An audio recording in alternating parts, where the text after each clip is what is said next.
Education is what's important. Training, preparation for the expected.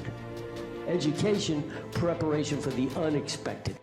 Good morning, Team Krulak community, and on behalf of Marine Corps University, the Marine Corps University Foundation, and the Krulak Center for Innovation and Future Warfare, welcome back to the Broadcast, our series designed to connect the worlds of the warfighter and PME with the best in innovative and creative thought.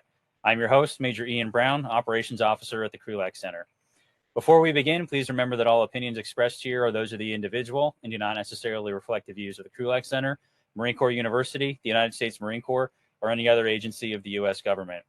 So for today's topic, I've sort of described it to our guest here, and I've sort of been thinking about it myself as it's an exercise in Marine Corps history, and for those who know the meme, how it started and how it's going. A lot of Marines know the how it started biographical points about Major General Smedley Butler. He fought in America's small wars at the turn of the 20th century. He won 2 Medals of Honor. He had the Eagle, Globe, and Anchor tattooed across his chest because he loved the Marine Corps so much. And then how it's going, or how it ended, was near the end of his life. He became a very vocal anti-war activist and even published a pamphlet called War is a Racket, which captured his decidedly negative personal reflections on his very long military career. So between those biographical bookends lies an untold or a incompletely told story of moral injury in the pursuit of American foreign policy that is really not that well known, but which is now told in Jonathan Katz's book, Gangsters of Capitalism, Smedley Butler, the Marines, and the Making and Breaking of America's Empire. So today we're excited to be joined by the author of this book to dig more deeply into its development, what he looked at, what message he's trying to get across, and its unflinching look at a part of Marine Corps history. And I'd also note that we had this book has been reviewed by one of our non-resident fellows through the Krulak Center here, Major Brian Kerg, and guests can find that review in U.S. Naval Institute's Proceedings online magazine. So first of all, Jonathan, welcome, and again, thank you for taking some time to come here and talk to us. Yeah, it's my pleasure. Thank you for having me. All right. So as we kind of talked about, I think the first thing to do is, for those who may not have had a chance to read the book in its entirety, if you could give just like a brief overview of the themes of Gangsters of Capitalism, the story that it tells, and for those who either don't know the story of Smedley Butler or who know it a little bit but didn't get a chance to read the book entirely. Yeah. So it's it's kind of an amalgam of a couple different approaches, as anybody who's made their way through the book can tell you. Part of it is sort of built around a biography of Smedley Butler, who, for those who don't know, was a Marine. He joined the Corps in 1898 at the age of 16. He lied about his age to fight in Cuba against Spain, what's generally known in the U.S. as the Spanish-American War. And from there, he continued in the Corps for 3 decades, serving in basically everywhere that Marines fought. From 1898 until the late 1920s, he retired in 1931 as a Major General. He was twice the recipient of the Medal of Honor.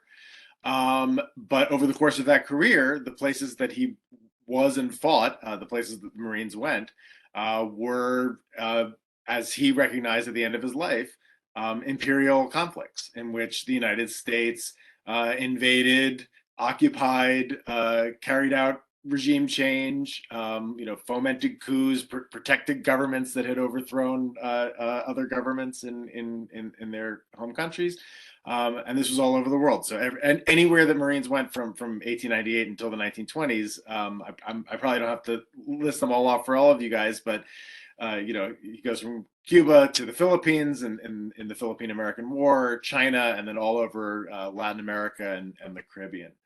And what Gangsters does is it tells the story of each of those conflicts, both through Butler's perspective, his letters, other things that he wrote, things that he talked about at the end of his life, but also the perspectives of, first of all, historians. I did a lot of research in the secondary literature, but then also I'm a journalist, so I actually traveled to all of the countries that Butler and his generation of Marines went, to find out the ways in which the people in those places, in the Philippines, in Nicaragua, in Panama, in Haiti, etc., how they remember this period.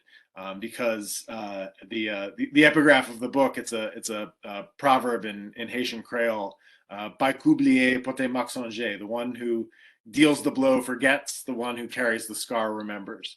And so, in a lot of ways, which also works for Butler as well. But that was in a lot of ways, I'm using the book to sort of explore historical memory and what we remember, what we don't, what things are actively forgotten and why. And in doing that, I'm trying to connect the this period in the early 20th century in Butler's life with today, and what the long tail effects are of these interventions and occupations and wars, and the ways in which some of the warnings that Butler had at the end of his life about the ways in which war comes home, the ways in which violence abroad comes back in all kinds of ways, and trying to connect that to the present day. So that's basically what I was trying to do. Yeah, no, great, thank you. That kind of dives right into the next question I had for you, which was, what prompted you to write this particular book? How did you come to the story of Smedley Butler, specifically, as opposed to other U.S. military figures of the time? Because Marines, we know part of our history a little bit, right? And we're familiar with some of the other names of these, especially the early pre-World War I into World War I guys who would later go on to become, big decision makers and names in World War II. General John A. Lejeune is one, for example, who I think comes up in your book as well. But so we know a few names who float around in this time period in our own Marine Corps history. Why Smedley Butler, and why this particular look at his career and the story behind it? So the way I came to Butler was, as I said, I'm a journalist. I've never been in the military in any sense. Sometimes people compare the Associated Press, where I used to work. Sometimes people call it the Marine Corps of journalism, because AP has the reputation for being the first one in and the last one out, and also because as they say at the Wire, you can't spell cheap without AP. So I was the AP correspondent in Haiti. I was all over the world, but the longest stint in my career, I spent 3.5 years in Haiti. I was there from 2007 until 2011, which means that I was there and I survived, thankfully, the January 12th, 2010 earthquake. And when I was writing my first book, which was about the earthquake and the response, and I was digging into the reasons why a magnitude 7.0 earthquake. For those of you who know earthquakes, I mean, it's a significant earthquake, but it's an earthquake that, if an earthquake of that magnitude hits a place that is ready for it, casualty counts can be rather low. Instead, in Port-au-Prince, it became the deadliest earthquake ever recorded in the Western Hemisphere. The death toll was somewhere between 100,000 and 316,000, up to 1 in 10 people in Port-au-Prince in the capital metropolitan area died. And so as I was writing that book, I was looking into the history and trying to explain how conditions in Haiti got so precarious, and structures both political and material and literal got so weak that an earthquake like that could do such damage. And you can't tell that story in Haiti without talking about the U.S. occupation, which was, by the way, the official name of it, from 1915 to 1934. And that was an occupation in which Smedley Butler played a major role. So as I was writing that first book, it's called The Big Truck That Went By, I was looking into Butler. I had encountered his name in like histories of Haiti, but I didn't really know very much about him. And I was just sort of like doing a little bit of research to figure out like, is this somebody who could like, be like a character, maybe carry this part of this chapter forward? Is there any information in here that I can mine to tell this story? And it was in, Googling basically, I found all these other things that came up because so Butler is known in Haiti as being, one of the worst of the Marines from the Haitian perspective. One of the most méchant, like evil, is the Haitian Creole word that is often associated with him. But at the end of his career, I Google him, and all these other things come up by somebody else named Smedley Butler. It seems, war is a racket. Things about blowing the whistle on an alleged coup against Franklin Roosevelt in 1933, 1934. And I was like, well, that can't be the same guy. Like, it must be his son. I don't know how many people there could be in the world named Smedley Butler. But it didn't make any sense to me that somebody who had done all the things that he did in Haiti, which we can talk about, sort of would have maybe had this change of heart or written these things at the end of his life. And then I realized that, of course, he was. And then I, in this sort of initial phase of research, this was 10 years ago, I was like, oh, and then Butler was actually everywhere. He was in the Philippines, he was in Nicaragua, et cetera. And so, I ended up using precisely none of this material in that first book. I think he appears in a single footnote in a bound edition of his letters as a source of some information that I use about what the occupation wrought. But I kept him in my mind, and I couldn't get him out of my mind. I couldn't figure out like, so who was this guy? Like what made him tick? Why did he make the decisions that he made? And what can he and what can his story tell us about America and about the Marines and about the things that we as a country have done in the world. And so I decided to embark on a book project about it. So that's a long-winded way of saying there are many Marines of his generation who were in as many places as he was.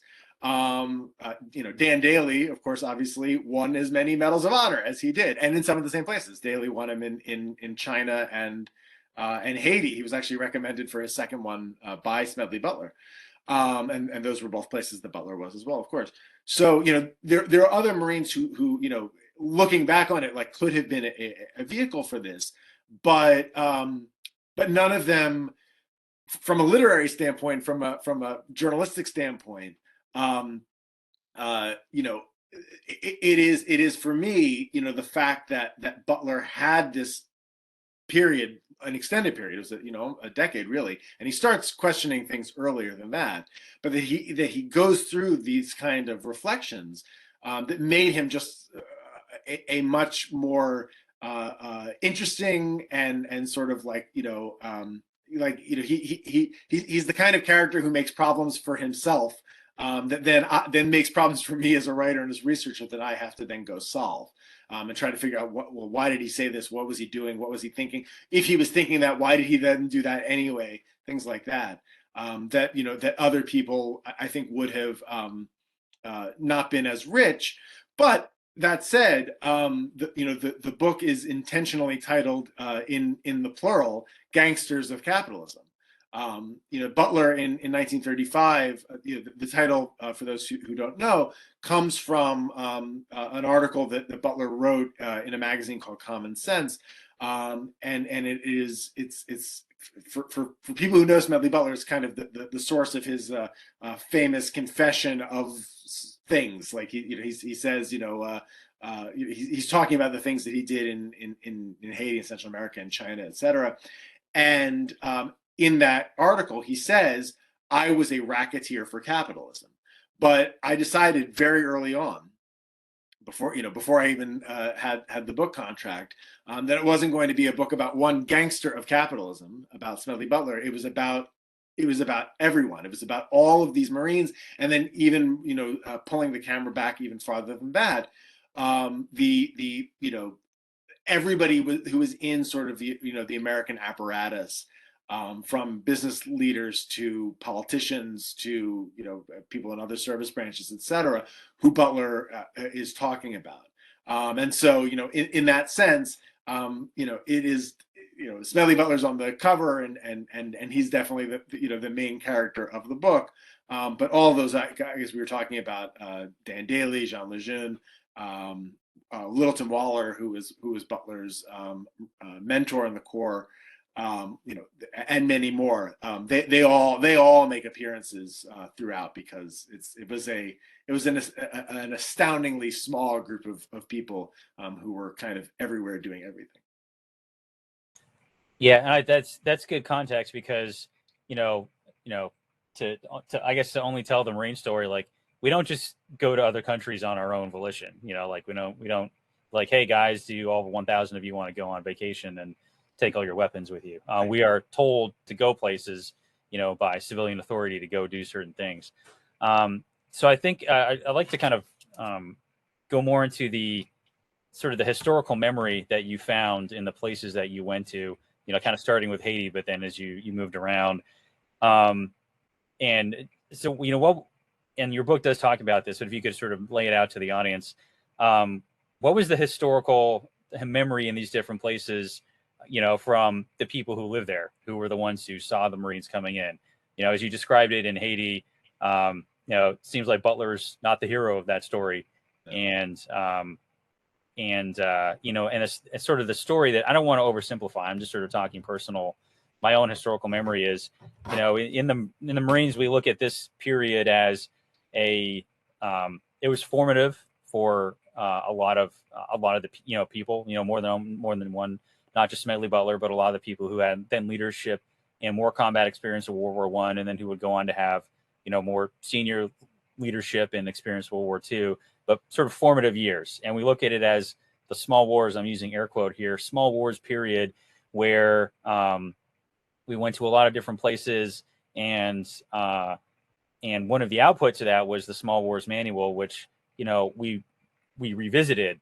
I don't know, call it 100 years later, right? But looking back on what was going on in this period, the institutional knowledge of the Marines who fought there, put it in that book. We looked at that when we went to Iraq and Afghanistan, right? Because we were getting into, again, air quotes, small wars.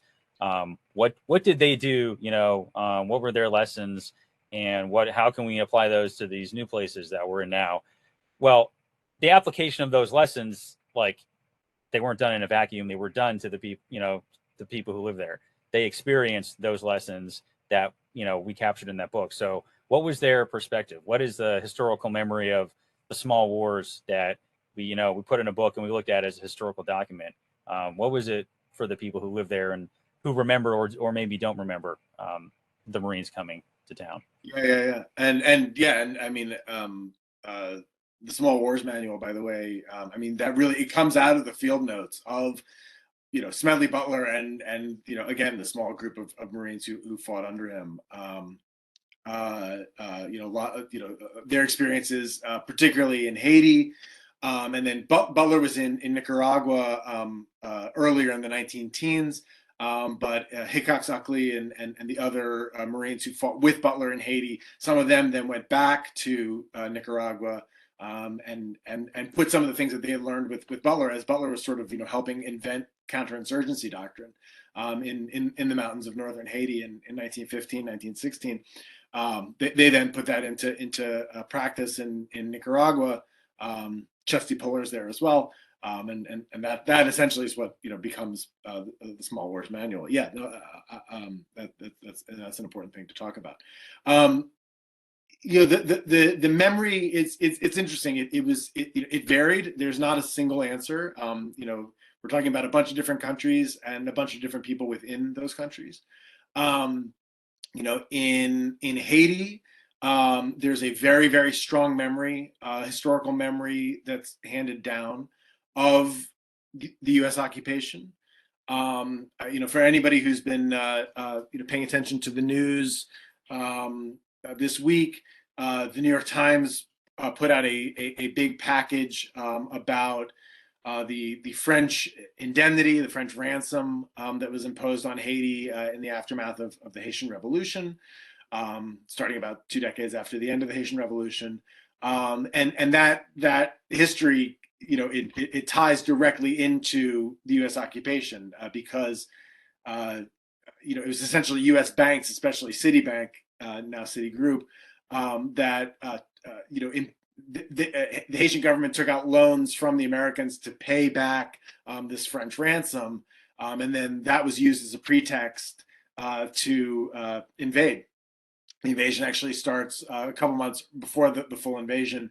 A group of Marines come ashore and essentially rob the Banque Nationale de la République d'Haïti, the central bank of Haiti, take about $500,000 of gold up to a vault on Wall Street, from which, as far as I can tell, it's never been returned. And so, in Haiti, Haitians, they have a very strong cultural tradition of, first of all, their own revolution against the French, but also just sort of like other moments of resistance. And so, I talk in the book. I visit a industrial park that was built in the north of Haiti in the aftermath of the earthquake. It's essentially a garment assembly complex, and I'm talking to Haitian construction workers who are building this thing, and I'm telling them, I'm writing this book about Family Butler and the era of Charlemagne Perrault, who's one of the big Haitian resistance fighters who fights against the Marines and then is assassinated by Marines. I'm telling him, I'm communicating this to Americans because so that they know this history that we don't know. I didn't know this stuff. I didn't learn this stuff growing up. And he's incredulous. Like he says, like, I can't believe, like, how is it possible that Americans have never heard this before? In other places, for instance, in the Philippines, that's a place where, because the Philippines was a, wholly owned and annexed American colony for about half a century. They got their independence in 1946. And then at the end of that, so the beginning period, the colonization, annexation, benevolent assimilation, as President McKinley put it, part, and that is always repeated with dripping sarcasm in the Philippines. That was a very, very violent period in which the Americans and the Filipinos were bitter enemies. At the end of this period, in World War II, the Filipinos and the Americans are fighting side by side against the Japanese, who have come to take the Philippines away from the Americans as part of a great power competition in the Pacific. But and then over the half century after that, plus, the relationship gets complicated because the United States maintains a huge degree of influence over Filipino politics that includes supporting the dictator Ferdinand Marcos. But again, just in the headlines, like from this month, Ferdinand Marcos Jr., Bongbong Marcos, is now the president of the Philippines. So after the Filipino people rose up to overthrow his father. Complicated, but so in the Philippines, there was a really interesting mix. To use one specific example from the book, I go to a town called Balangiga, which is on the island of Samar, from the march across Samar, which a lot of Marines know from your history, and I wanted to see the place where there was the massacre of Company C of the Army 9th Infantry, and then there was this revenge massacre, the Howling Wilderness Campaign, as it's known, in which Littleton Waller, Smedley Butler's mentor, commanded it as a major. And I wanted to see what kind of memory there was. And There was a lot. There was a statue, like this huge, like life-size diorama of like Samareño villagers like getting ready to massacre the American soldiers in the middle of the town square. There was an annual pageant that they put on in which they reenact both the massacre of the American soldiers and then the massacre of the Filipino civilians, the Samareño civilians, in revenge. Villagers dress up as Marines. They all dye their hair blonde for the part. One of the Balangiganon kids who plays as a Marine is Littleton Waller. He's introduced by name. He carries a toy silver pistol instead of a toy crag. Amazingly accurate crags actually that they were carrying, and it ends with just like this horrible like scene. They basically construct a village of like life-size houses and then burn them like in front of this crowd on an elementary school soccer field. And then at the end of it, they come out and everybody who's basically died in this massacre like stands up and somebody comes out waving the Filipino flag. But I was talking to the mayor of Balangiga, and I was asking, so what do you think about Americans today? What do you think about Marines today? And his answer was, well, my brother was a U.S. Marine. Because again, like these ties are really deep and really profound and really complicated. And he's talking about he has brother is a Marine, he has other siblings who live in the U.S. And he says, well, this is all past. We have to kind of forget it and move on. And I was like, but earlier in this conversation, you were talking about how important it is to remember the past, and that's why you have this memorial, and that's why you do this pageant, etc.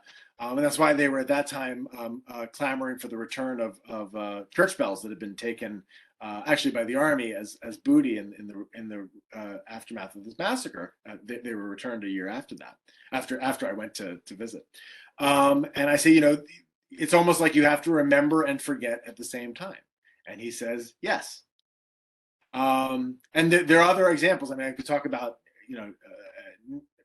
in all the other places that I went, there's other kinds of examples, but it's really a range. In the Philippines, there's a big conversation going on about people trying to reclaim and uncover the history and the memory of the Philippine-American War, which was a memory that was suppressed during decades of American colonial administration. And so these aren't simple questions anywhere, including in our own country. But the one thing that I would say is, and of course, I was a little bit, as they say, when you're a hammer, everything looks like a nail, right? I mean, I was going and looking for historical memory. So of course I found historical memory. I don't know what it would have been like, except in Haiti, where I lived, and also the Dominican Republic, where they also remember the U.S. occupation there. And I also lived in the Dominican Republic for a couple of years before I moved to Haiti. It's hard to say, what would I have encountered any kinds of sites of memory of this kind in China, in the Philippines, in Nicaragua, had I not been looking for them?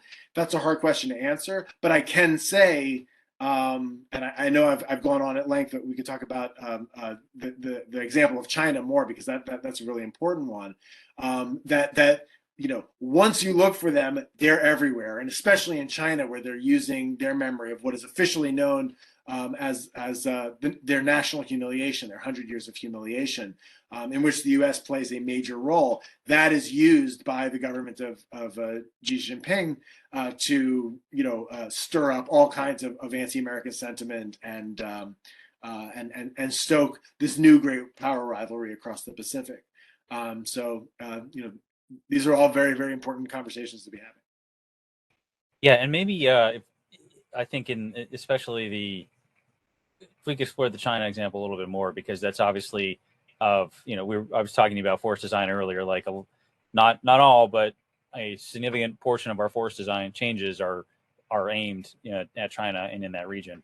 Yeah. But I think that I remember the story of the play, the annual play that you just talked about, and like that, that's not something they just stood up for your benefit. That's obviously something that's deeply rooted, and so it makes you sit up and go, wow, like every year this is I don't know if celebration is the right word or a commemoration, but the fact that this is reenactment, that's a very strong, powerful memory from the other side. Yeah, so maybe if you could talk more about some of the what you found when talking to, because you made a couple trips to China, if I remember, or at least to some different places. How I guess sort of what you saw there directly, but maybe also how it felt to you, perhaps as an example of maybe managed memory, if you sort of like, because the Chinese government obviously has its own views on what you remember, what you can talk about, what you can't, and emphasizes certain things. And I bring that up because one of my deployments, I went to, we were based out of Okinawa, but we went to the Philippines, we went to Hong Kong, went to Singapore, and I saw this is a little bit of a tangent, but I'll bring it back here in a second. I saw some examples of what different peoples remembered from those places, and things like the memories of World War II are very, very strong. For example, places the Japanese did go, you want to talk about strong historical memories. There are many of this, like Singapore in particular, they have not forgotten what it was like to be under Japanese occupation. And then I went to Hong Kong. This is when we were still doing port visits. I doubt we're doing that anymore. But we went to look at the old, British fortifications, and there were small museums, but the emphasis of that memory was definitely the badness of the Japanese, right? Coming in there. You don't get into, and be very interesting. Again, I don't think we could go to Hong Kong now, but that was when that city was still relatively free and open, and like walking around as American service members, not a big deal, because it was still the historical memory of what it was like to be, a democratic government was still there. I sort of wonder what it would look like now if we went back to visit those fortifications, if we ever got to go back and visit, in terms of how they manage that memory now in Hong Kong under the context of, dismantling other things that the people in Hong Kong used to remember. But with that, what is sort of what was the experience of the Chinese people you talked to, of the American presence, and what were your thoughts on? Did that seem to be an organic, a genuine feeling and memory of the Americans, or did it feel to you like, was that maybe something that was managed by the authorities as well? That was a very long question. No, it's a very good question though. So I'll answer it like this. I mean, and I'm answering this both through my own experiences, reporting in China, and also I went pretty deep into the historiography and was talking to a lot of experts, both Chinese and American. So for those unfamiliar, Butler, and by the way, when you were in Okinawa, you have passed through Camp Smedley D. Butler, right? Yes, I did. Yeah. Which is also, it's very ironic that they named a base in Okinawa for Butler after he spent the last 10 years of his life trying to keep the United States from fighting in the Second World War, and specifically the way he wanted to do that was to relinquish America's Pacific Island possessions. And now there's a base named for Smedley Butler on a Pacific Island that we did not possess at the time that he died. The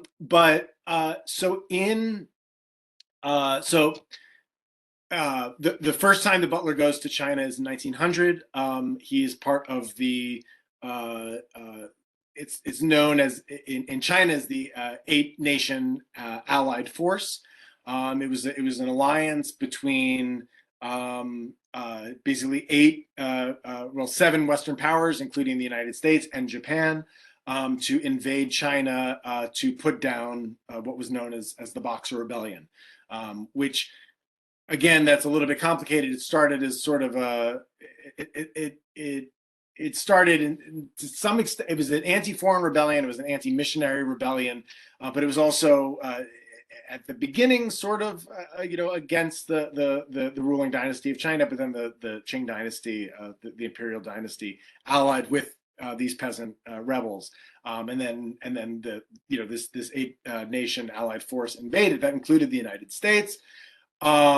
And it was a bloody campaign. It was a very intense war. And then Butler returns in the 1920s as a general with the Marine. He was based at that time out of San Diego. And this is a period in Chinese history. We're getting out of sort of what is known as the warlord period. So basically, the Qing dynasty has fallen in large part, as a result of things that were set in motion by that invasion in 1900. And a Republic of China has been declared by Sun Yat-sen, but rival warlords and another rival government are all fighting for control. And then in 1927, right as Butler arrives, basically the ruling party of the Republic of China, the Kuomintang, the Nationalist Party, it splits into its own civil war between two camps: the nationalist right wing of the party and the communist left. And that becomes the Chinese Civil War. So Butler is literally there at the moment in Shanghai when this goes from sort of the warlord period, as is often known in history, to the Chinese Civil War. And the Japanese are there as well, by the way, engaging the nationalists and Chiang Kai-shek. And Butler, he spends his couple of years in the 1920s trying to prevent the outbreak of a Sino-Japanese war, which he is convinced is going to bring in the Americans, which of course it ultimately does when that ends up happening a decade later. Throughout Chinese history since then, there have been sort of different periods of different kinds of attention paid to different moments. Mao Zedong used the Boxer Rebellion sometimes in state propaganda, and also tried to suppress that memory sometimes. It's an uncomfortable memory for anybody who's running China today, because it was a moment in which Chinese peasants without authorization rose up and started reacting violently to it was primarily directed against foreigners, but and actually the most brutal violence by the Boxers, as they were known, is against Chinese Christians in Shandong and Shanxi province. And so it's kind of a complicated thing, because for the Chinese government, it's like, okay, they like the anti-foreign part. They like sort of the sort of kind of Han ethno-nationalism piece of it, but they don't really like the part where people were just sort of freelancing their own insurrection, because they know that could happen to them. And so that memory was sort of carried forward extra officially, but it is used in different ways, and it's more that memory exists, and then the government of the People's Republic, the Chinese Communist Party, tries to direct it into directions that they think are going to be more productive for them. Okay, so so in the conversations that I had with most Chinese people, in my reporting trip, and also I visit the Dagu Fort Ruins Museum where Butler and his Marines landed along with the rest of the international forces in 1900. So sort of the official story there is that foreigners were trying to take advantage of China. China rose up as one, and well, actually they lost that war. So they're not saying that they lost that war, but the idea is that they were weak, and that's why they lost that war. And so, China needs to get stronger militarily and economically and ideologically, so that it can then, fight against these foreign imperial incursions, right? And I talk in the book about, I sit down with Chinese scholars at the Center for Boxer Studies at Shandong University, and I asked them, during this conversation, well, what do you guys think about the fact that China is embarking on imperial adventures of its own? I mean, literally, while I was there, the first Chinese overseas base was opened in Djibouti, right next to the American one. And there's all kinds of other kind of Chinese economic and to some extent military, well, certainly in the South China Sea, a lot of military expansionism going on, which feels very threatening to people in the Philippines and Vietnam and other countries in the neighborhood, and Japan. And I was saying, well, what do you think about the fact do you worry that you might be following the example of the 8-power allied force that the Americans, that Smedley Butler was fighting, and the Americans in Smedley Butler was fighting as a part of in 1900, and they got very uncomfortable and canceled lunch. Is sort of how that conversation ended. And then the other thing that I'll say, there are a lot of different threads to pull at there, but Japan is a really interesting. It's a really interesting piece of this, because as I noted, so Butler is very worried about the Japanese when he's in China in the late 20s. He sees that that Japan has designs on controlling China, as do most of the imperial powers. Although by that point, most of the imperial powers had sort of given up on trying to control China, in the sense that they were maybe thinking about 20 years, 30 years earlier, but that the Japanese haven't given this up. And he sort of sees himself as, he's sort of beginning to put his anti-war leanings into action as a Marine Corps general, and he's trying to keep his Marines out of combat.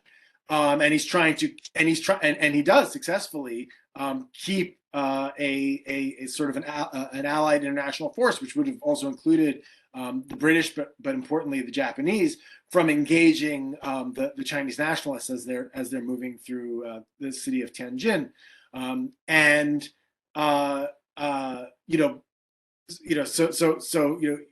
he was playing around with that in his own moment. In Chinese state propaganda now, the memory of Japanese atrocities in the Second World War, and again, that's not a memory that has been smoothly, and consistently applied throughout Chinese history. Mao, in particular, did not love talking about, like the rape of Nanjing. It was, to him, it was a humiliating episode, and he much wanted to emphasize the role that the communists had played in helping defeat the Japanese, and then taking over the entire country. But today, Japan is a very strong ally of the United States, and so in Chinese propaganda, there's a lot of effort made, somewhat ironically, right? If given the realities of what actually happened in World War II, the fact that Japan and the United States were mortal enemies. But there's a lot of effort made to sort of be like, oh, well, the Americans are going to come and they're going to mess with China, and they've got and they're working with the Japanese, they're longtime friends who did all these horrible things to us. And even though the Americans were here with us fighting against them at the time, there's different ways of telling stories and different kind of emphasis that can be put on different parts. So yeah, I mean, just to bring it in for a landing, I would say, like, as I said, with regard to the Boxer Rebellion, China, any country it's full of individuals, and China is got more individuals than any other country, and so there are a lot of different ways in which these memories have been handed down, and much of it is very organic. The government tries to channel it in ways that are going to be more effective and more efficient from their perspective. But that kind of thing can only go so far, and that's also true, here in the United States. Yeah, no, it seems like there's echoes of what that person you talked to in the Philippines said, which is, we're both remember and don't remember at the same time, and that does make things very messy, especially when you're trying to rebuild a story of what actually happened. And there's a lot of stuff we could more deeply explore, but I want to allow time for audience folks to start entering any questions if they have it, and I also want to make sure we're preserving your time as well. So I have a couple more questions to get to myself, and then for the audience, if you have anything, go ahead and enter it into the chat, because I do want to try and make sure we honor everybody's time as well before we close this thing out. But so what I'm interested in the response of your readership, and specifically Marine Corps readership, or at least those ones who've communicated with you on the book, because like I kind of said earlier, obviously Butler's not the hero of the story in Haiti for the Haitians, but we sort of look at ourselves as the heroes of our own story. We're like, we're not sent to places to do bad things. We're sent there to, do good things, to either protect our own people or protect others. And that is not the narrative. That's not the story that comes through, or the story that gets told in your book. So what's the Marine Corps readership response been to that? Well, I'm hoping for some from response today. I mean, generally speaking, the response to the book has been positive. I think, to a certain extent, any, a book is, often kind of a self-selecting readership. I mean, people don't generally open a book unless they have some idea what they're getting into, and if their expectations don't match what they get, sometimes those are sometimes the things that people don't like, that I'm talking about sort of in general, not just with regard to my book. Sometimes without regardless of the quality of the book itself, if it's not what you were expecting to read, sometimes that's enough to turn you off from it and the author. Look, I mean, the stories that I'm telling in this book are not pleasant. These are not moments that make America look particularly good. As Smedley Butler, was the first to tell us, when he's looking back on these moments, people have, especially as you get into current politics, because the book goes, right up through January 6th and the end of the Trump presidency, it was out of my hands before the end of the war in Afghanistan. Although there are a lot of, I think the book stands and can help sort of, explain a lot about, what happened. I mean, I talk about Afghanistan and the ways in which these early 20th century conflicts helped inform and presage those of the early 21st. As you get into more modern day politics, people start getting stronger opinions. Most people don't have a particularly strong opinion about, I don't know, Augusto Sandino, in Nicaragua, but they have very strong opinions one way or another about, Donald Trump. And so as I talk about those things, that's sometimes the place where I start getting pushback. The Federalist, the conservative publication, gave the book a broadly great review, but they said, they I forget exactly how they worded it, but they were basically like, but when Katz gets into his I don't know, delusions or whatever about Donald Trump, like that's where he lost me. And I'm like, yeah, fair enough. Like I wouldn't expect the Federalist to be on board with that. I can talk more about the ways in which, because I'm making an argument in the book about the ways in which American violence and American war abroad does get re-imported home in terms of it can turn into forms of violence and dehumanization, and sort of general postures of difference and subjugation. And so those have been some moments that not necessarily. I guess sometimes people email me,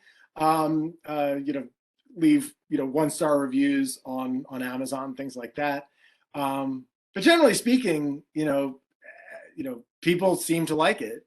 The Marines I know personally, of course, because like they're my friends, like they're really into the book, and it speaks to a lot of them about their experiences. I mean, I will say, I just gave it's been COVID, so I've been talking about this book in this way, like sort of like in this box.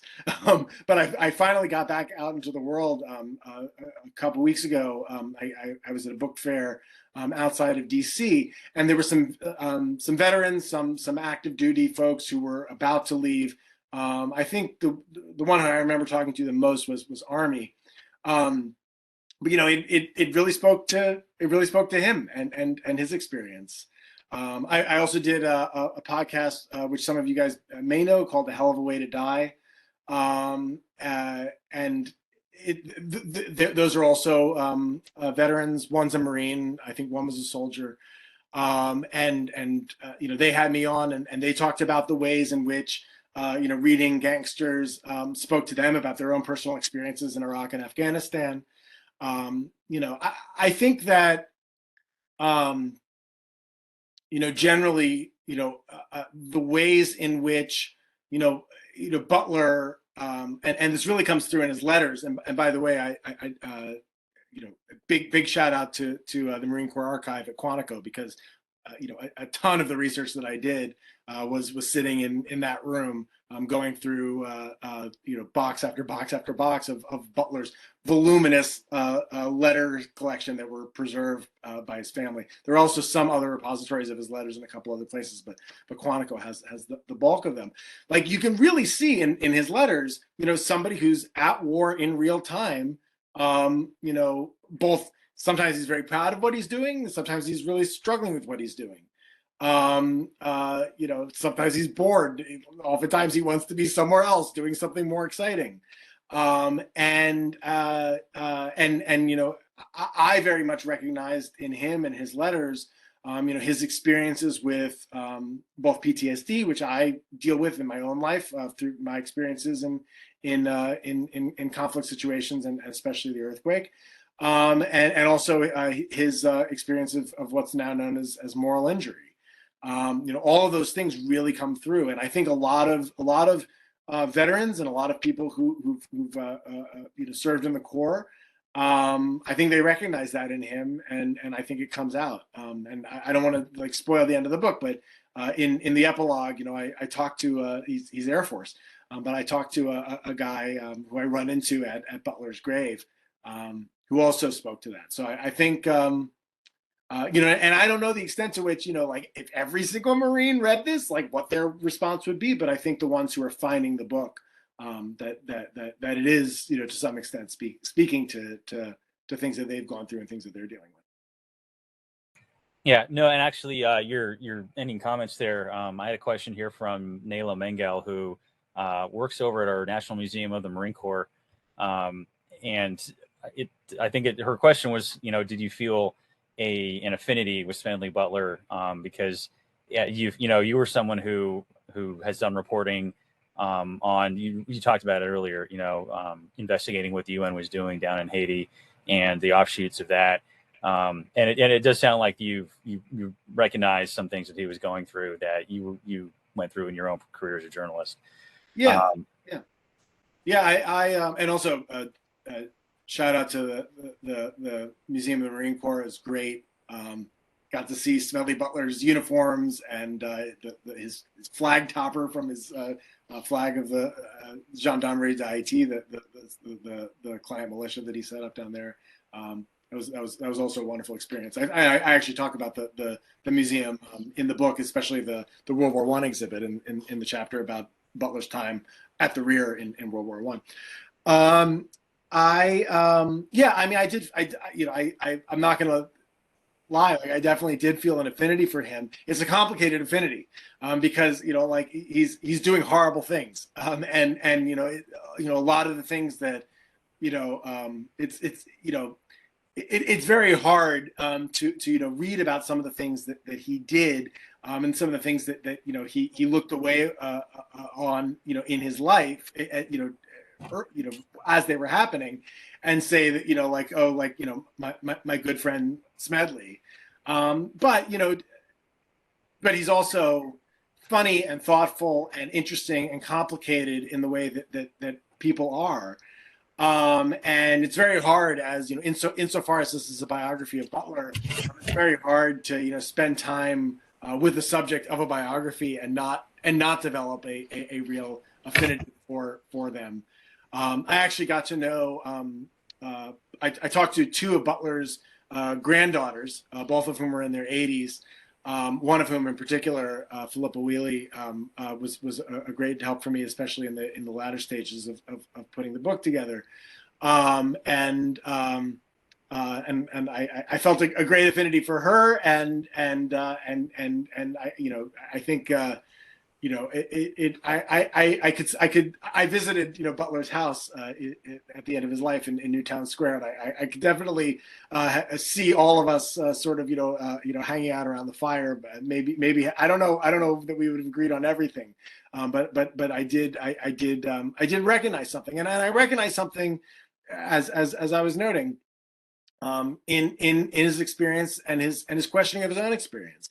Again, I've never been a Marine, but I have been an American abroad, in a position of relative power over the people around me, who was making decisions that had effects on people's lives.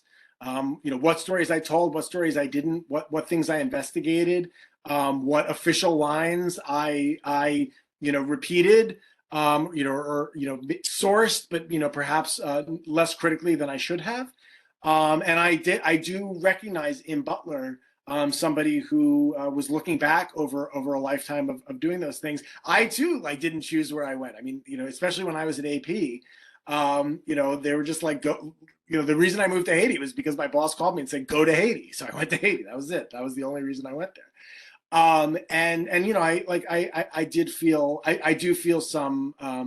do feel some sort of kinship there, but it's an uncomfortable kinship because I'm also looking at things that I've done in my own life that made me uncomfortable, which from a narrative standpoint I think makes it a richer book, but yeah, those are definitely things to think about. Yeah, no, I can appreciate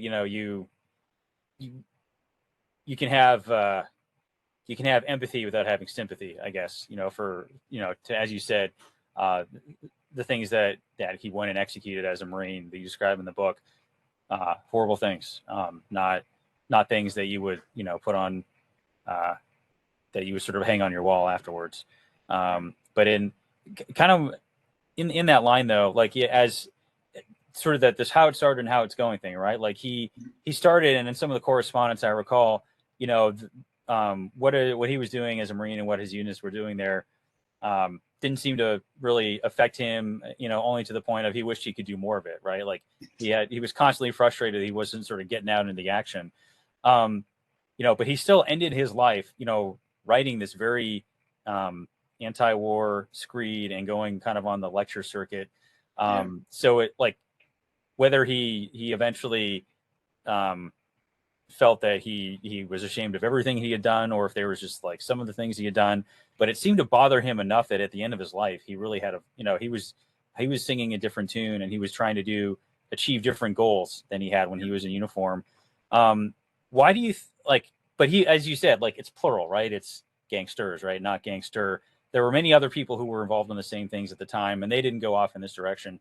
Why do you think, what made him eventually change his perspective near the end of his life? Why did the things he did seem to eventually bother him to the point where he felt he had to not have the future go the same way as the things that he had done? Was there something about him, about his his associates or his personality? That why did this impact him, much more than his other fellows in uniform? I mean, I think his personal personality, I'm sure, had a lot to do with it. He was, as I talk about in the book, a Quaker, so he grew up on Philadelphia's Main Line, in a prominent Quaker family, and the reason why he joined the Marine Corps in 1898. He joined, he was a teenager, he's 16, and he joins to fight against imperialism. He joins because there are all these reports coming out of Cuba about the horrible things, and they were horrible, that the Spanish Empire was doing to Cubans who were fighting for their own freedom. The biggest one was they invented Reconcentracion, which American newspapers translated as concentration camps. This is where the idea of the concentration camp comes from.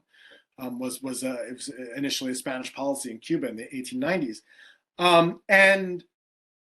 To a certain extent, it's less Butler having a change of heart and more of him sort of working through a contradiction that had been, dogging him his entire life, and sort of ending up kind of back where he started. Insofar as it's a personal psychological thing, I think, he's like, he was a Quaker who became a Marine. So like, he's already sort of like a rebellious Quaker. And then that lends itself to then kind of becoming a rebellious Marine, who's speaking truth to power. And, at the end of his career, he's court-martialed for insulting Benito Mussolini in 1931. Again, this is something that, I think looking back on it, of course, good for him. He insulted Benito Mussolini, but they rang him up for a court-martial, the Hoover administration. There's a whole bunch that we can talk about there. But, I would say, he starts question, the first part of his career that I really detected in his letters, any kind of questioning of the things that he was doing, was in Nicaragua in the early 19-teens. That's where he starts talking about how, we're only down here because Brown Brothers Bank has some money here. And he also wasn't alone in that. There were other even more senior, U.S. military officers who were in Nicaragua during that time, being like, "What are we doing?" But of course, as you note, that didn't keep Butler from doing anything. He ends up, it's after writing sort of those letters to his parents where he's questioning his mission that he then, carries out his he leads troops into what is his biggest battle, crushing the Nicaraguan democratic resistance against the American occupation. But the other thing I would say about it is that he never rejects, having been a Marine. He tries to give back one of his medals of honor. It's as soon as he gets it for the Battle of Veracruz. Although that is really because he feels that he didn't do anything heroic, that he didn't earn it in that battle, because predominantly the Americans during that invasion in Mexico are fighting essentially civilians, children, and women, because the Mexican federal troops have pulled back from the city at that point. But beyond that, he doesn't ever make any attempt to give back the second Medal of Honor. He's buried without military honors, I think, at his family's request. But his gravestone, it's a Quaker gravestone with Quaker dating on it, and the impression of a Medal of Honor and Semper Fidelis. He, throughout the 1930s, when he is sort of doing his war's a racket thing, he's on the speaking circuit. He is decrying American imperialism. He's warning about the coming of a great war with Japan in particular in the Pacific. In all of that time, he is he's doing so under a framework that he is an American, that he is pushing for American values, and that he is a Marine. and that sort of, I think from his point of view, he was like, just as, I put myself in uncomfortable situations, and did what I thought I needed to do, in these places, which was, following my orders, and carrying out my mission. I am now doing an uncomfortable thing that I think it is my responsibility to do in talking about the things that that we did that were wrong, and the ways in which this is, inspiring, an incipient fascist movement in the United States in the 1930s. So, for him, he could have taken the rejection even farther and been like, just like, burned his uniform and been like, I was never a Marine. But he doesn't do that. He does say things that are very negative about the Corps. But when he says, looking back on it, I think we could have given Al Capone a few hints. The best he ever did was operate in 3 city districts. We Marines operated on 3 continents. What he is saying, from his point of view, what he is saying is, he's not saying like, and thus disband the Corps. His point of view was that the Corps was misused, that the Marine Corps was a tool that was taken advantage of, and that it was I think from his point of view, the politicians, the capitalists, the bankers, like from his point of view, the Marines were good, and that they were put into these situations wrongly. You can complicate that, especially looking at the writings of his mentor, Littleton Waller, a just unabashed white supremacist. It gets a little complicated. But definitely from Butler's point of view, like, he I think he went to his grave, and he died in 1940. I think he went to his grave thinking that he was both a good Marine and a good Quaker, as many contradictions as that pairing brings, and those were the contradictions that ran through his life, and as I talk about in Gangsters, that's why it makes it such an amazing lens and story to talk about the history of the United States, because in a lot of ways those are the contradictions that we all live. Yeah, and actually, I just put it in the chat.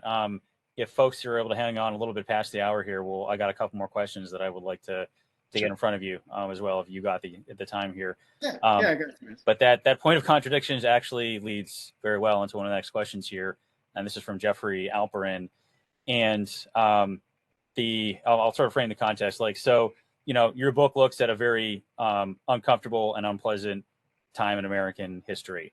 Mm-hmm. And there are lots of other times in American history that are uncomfortable and not great, and are full of contradictions about the possible trajectory of the country. And the point he brings up is that, it's very hard to look well in an era where, the last week we've had a bunch of mass shootings, for example, up and to include the one about 48 hours ago, which is a father of someone who's a kindergartner who just graduated.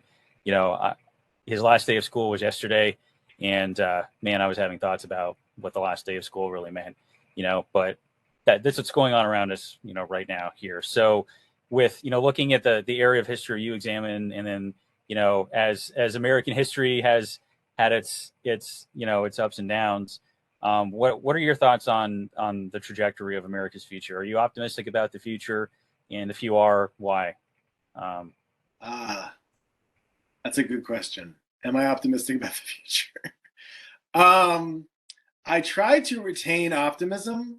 I feel like I'm saying this a lot these days, but like I kind of try to retain it tactically, because as they say online, taking the black pill, like, it's just giving up. I mean, to me, it's pointless. There are a lot. Look, there are a lot of very bad trend lines going on, both in terms of degradation of our democracy, you know, episodes of violence, you know, climate change, you know, the fact that obviously there's a major war that we are involved in on the periphery in Europe. You know, in the last week, you know, there have been, I mean, I don't think a mainland invasion of Taiwan is coming anytime soon. If you guys get word on that, please let me know. But you know, there's been, you know, more talk about it, you know, and especially in regards to some of the things that the president has said. You know, like, you know, we're in the middle of another COVID wave, which doesn't seem to be go anywhere. You know, like there are a lot of monkeypox. Like there are a lot of trend lines that don't give a whole lot of reason for optimism. The reason why I try to maintain a sort of tactical optimism is because, you know, I you know, and I think, you know, to a certain extent, I think this is how Butler was looking at things in the 1930s as well, which was another time, right? Great Depression, you know, triumph of fascism in Europe, rise of fascist movements in the United States, you know, Japanese expansion all over the Pacific Rim. You know, there were a lot of other things, you know, they're having at his time as well.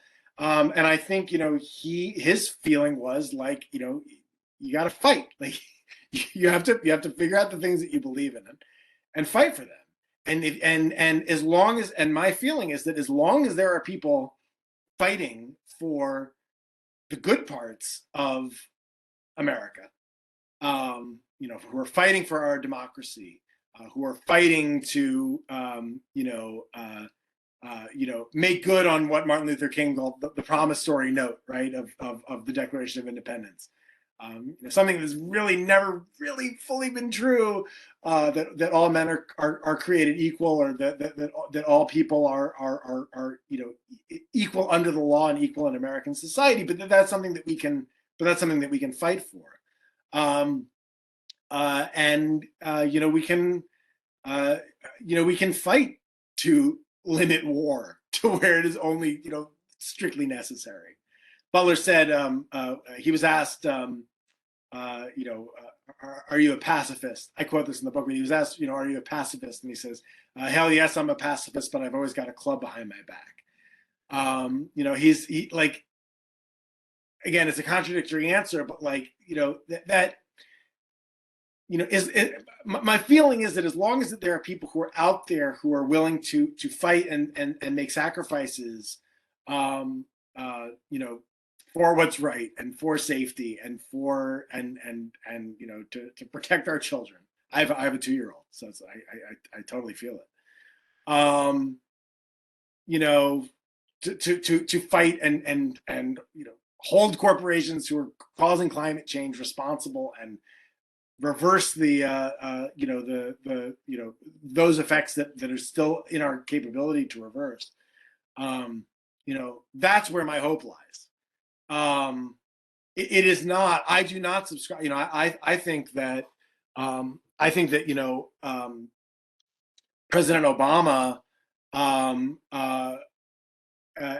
people who surrounded him made a deep mistake in, you know, they would look at the Martin Luther King line about how, you know, the arc of history is long but bends toward justice, and they would they would take out the long part, and they just sort of like, and it just kind of became like the arc of history bends toward justice, and then that just sort of became like, oh well, like it'll just like everything will inevitably be, you know, become more just and more fair, and better, you know, kind of, you know, no matter what we do. I think that was an error. I think you got to put the long part into it. There are going to be, you know, long, you know, episodes of backsliding, and there are going to be, you know, big moments where we as a society, you know, take a step back and another step back and another step back, and the 2 mass shootings in the last 10 days, whatever it's been, are obviously, horrendous examples of that. But giving up entirely, I think that that's how you get into philosophies like the one that the killer at the top supermarket in Buffalo, expressed in his manifesto. Because beyond all of the bald racism and anti-Semitism and other parts of the things that he was talking about, there was a deep nihilism. There was a deep sense that the world is just getting worse. Nothing really matters, and so all that matters is taking what's yours and eliminating the people that you think are your enemies that should be eliminated. And I'm not saying that anybody who gets depressed is then going to become a mass shooter, but I am saying that that's kind of the reason why I personally try to sort of use this kind of tactical optimism, because just going in the complete opposite direction and being like, well, American history, from the dislocation and wiping out of the Native Americans through the slavery and the early 20th century imperialism and the Cold War and all these moments that that are awful, that thus everything will always be bad and nothing can ever get better. That just guarantees that things are going to get worse. But I don't. But it's almost. I almost sort of take that sort of on a kind of civic faith, because the evidence keeps pointing in another direction. But sometimes things happen, and there are things that happen in our society today, where people do come together and people do stand against injustice, and I just think we need a lot more of them. No, I think that was a really great answer for a very difficult question, and I might borrow your phrase "tactical optimism" for future use, because I think that does sort of encapsulate, you might feel helpless on the strategic level, but tactically there are still things you can do. And I think kind of the important point, and to go back to the Martin Luther King quote, is and the context of how you follow that is history is it's not a passive thing that just happens.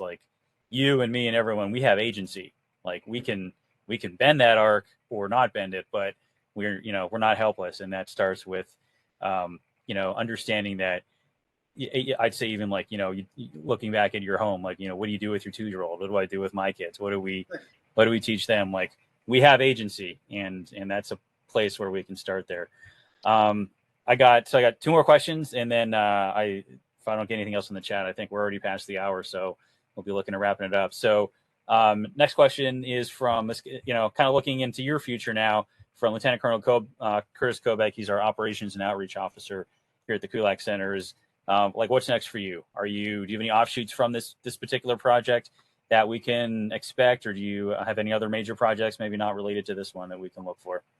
At the moment, I've got a newsletter. It's called The Racket. I think for fairly obvious reasons. You can find it at theracket.news, NEWS. And that's where I've been doing a lot of my writing. I'm hoping to get back into teaching. I taught journalism for a couple of years at Duke University, and I'm hoping to start doing so again where I live now. I am thinking about future book projects.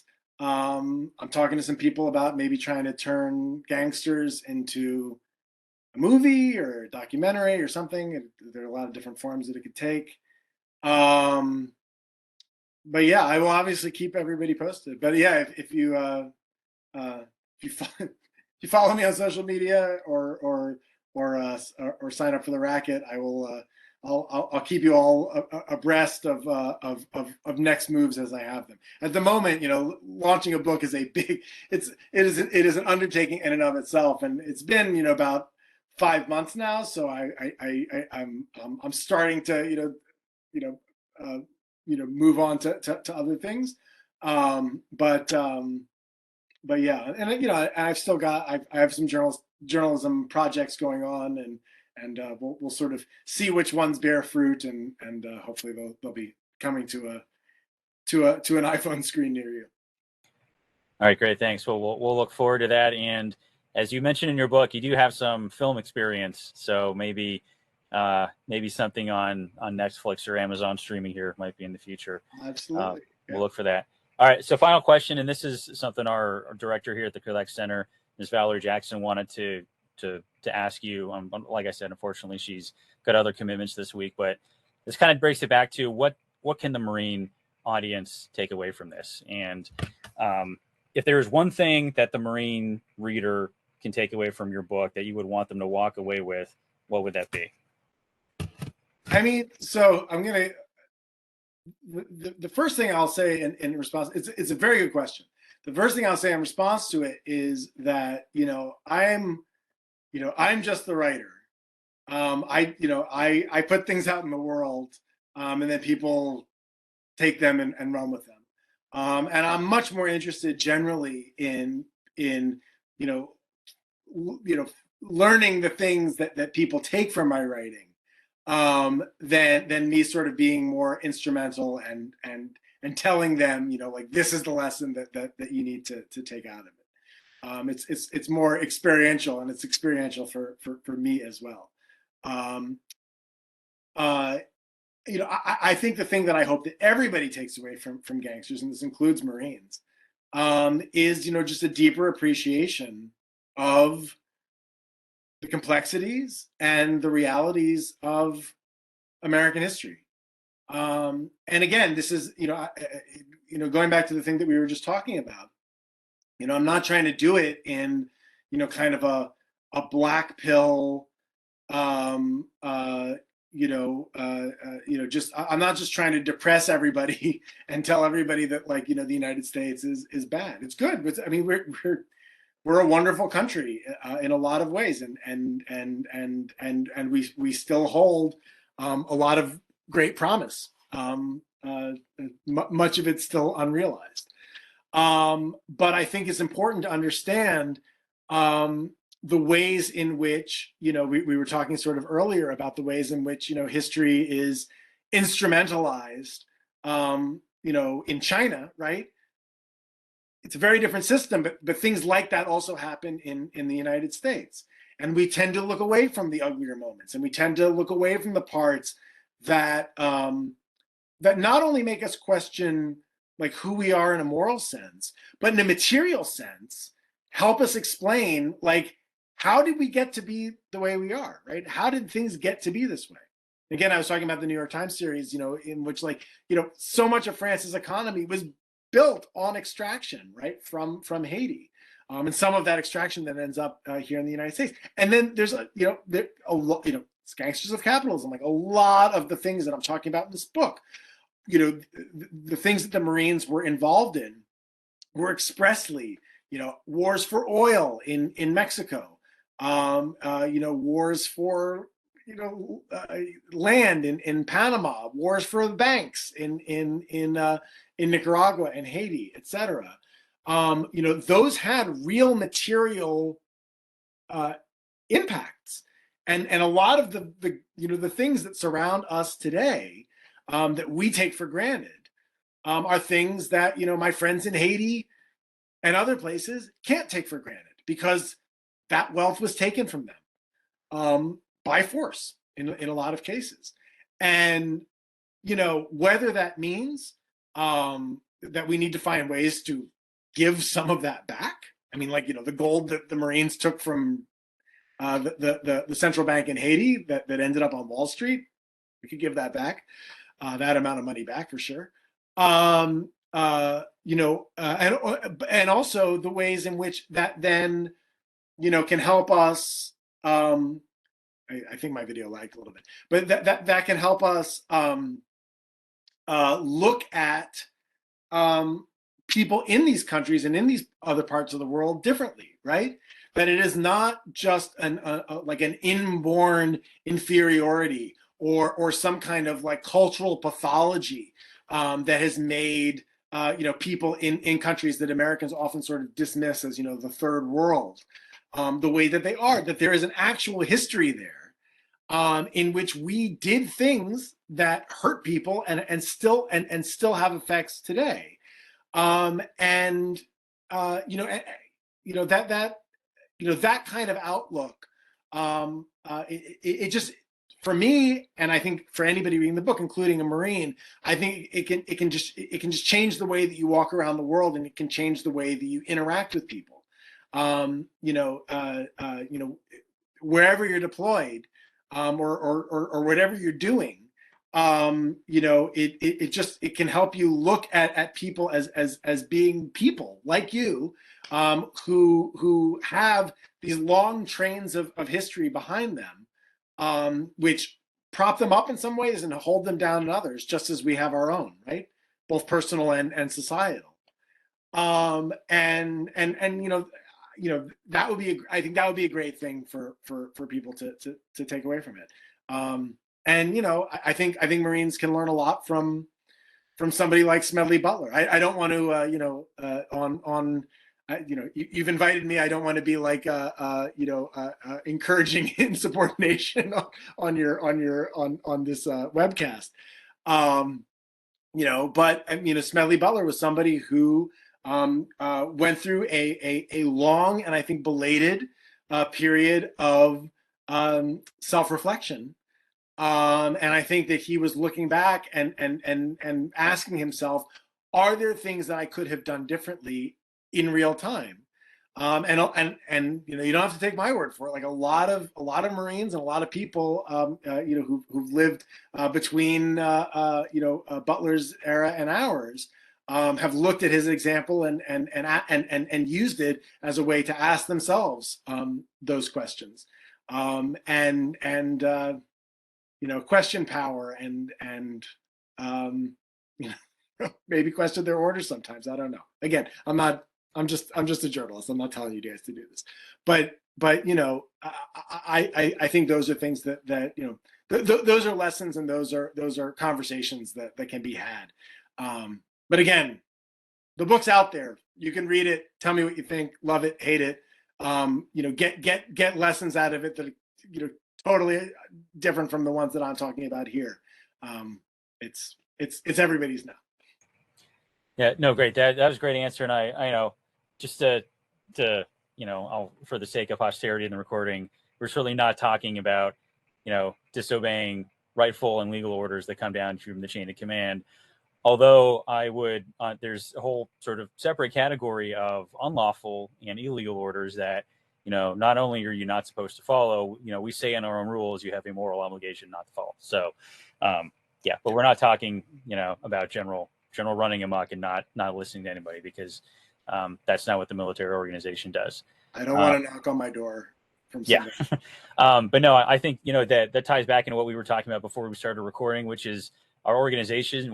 We're in the midst of change and churn, and, a learning organization, the best learning, and we talk about this at the Krulak Center as well. And, when we're talking about whether it's wargaming or exercises that didn't go quite well, is you learn the best from the mistakes and from failures and from the things that make you uncomfortable. That's where real learning can occur. So I think, looking back at times in our history that make us uncomfortable is where some valuable learning can come from.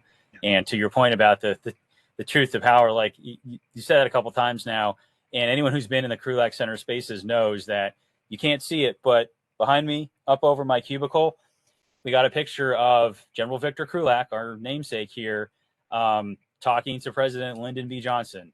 And under there it says, "Speak truth to power." And that was it was obviously a conversation that made Lyndon Johnson uncomfortable, because you can just tell by the look on his face. But General Krulak felt that there were things, and the context was, counterinsurgency in Vietnam. And General Krulak thought that President Johnson was going about it all the entirely wrong way, and told him so in very clear terms. And that had impacts to his own career. General Krulak's career, he was expected he would eventually go on to become a commandant. He did not. He never rose above 3 stars at that point. But the point was, he felt that there were things the president needed to hear, whether or not they made him uncomfortable. And man, LBJ looked uncomfortable in that picture, but General Krulak was still telling him. So, that exact phrase and that perspective is right here behind us. It speak truth to power. The other thing I would say, by the way, for speaking on behalf of future journalists, historians, that Family Butler gave an example of is like, keep a journal, or keep your letters. They'll be very valuable to people in the future trying to understand what's happening today. Yeah, no, that's great. And then actually with that, I'll make a last plug. I forgot, but to both the National Museum of the Marine Corps as well as the Archives of the History Division, I know you had good experience with them. I can also personally vouch. I've gone in and done some research on different stuff in there. They're fantastic resources. So for whether you're a journalist or a Marine looking to, get deeper into something of your own history, or trying to learn more about Marine Corps history, they're a tremendous resource, and they've been incredibly helpful. And I would, at least my experience was both. I started working with them well before COVID, but then COVID happened. I still had archival requests, and they still did their best to fill them in a timely fashion. So definitely can't speak highly enough about the folks who run both those organizations. All right, we're at 90 minutes here. I feel like the time has just kind of flown by. But Jonathan Katz, I want to thank you for taking the time to come out and spend this well more than the lunch hour with us. To everyone in our audience, thank you for sticking around as well. I think it's a fantastic discussion. And I look forward to getting this one posted for the rest of our community. I will take a few seconds to make a plug for our next episode coming up, which is time is TBD, but next Friday, we're going to, long overdue, we're finally getting our women, peace, and security expert, Dr. Anahid Matosian, onto the broadcast. And it's going to tie back into her WPS field as well, but we're also going to get back into the war in Ukraine, because we had a focus on that for a couple months, and we've been a couple episodes since we talked about it. So we're going to get back to it. She's going to talk to us about Ukraine from a women, peace, and security perspective. And she's going to bring in some context from her own experience doing work in the war in Syria, which, turns out the Russians were there too. And so I expect there's going to be some commonalities in her discussion, but she's going to be looking at different roles that women play during these kinds of conflicts, as well as post-conflict experiences, which, we're hoping there's the post-conflict phase in Ukraine is coming sooner rather than later. But she's going to lay out some of the things we might expect to see that, the Ukrainian civil forces, as well as anyone who's trying to help reconstruct, are going to have to deal with. So next Friday, she'll be there to talk about us on that subject.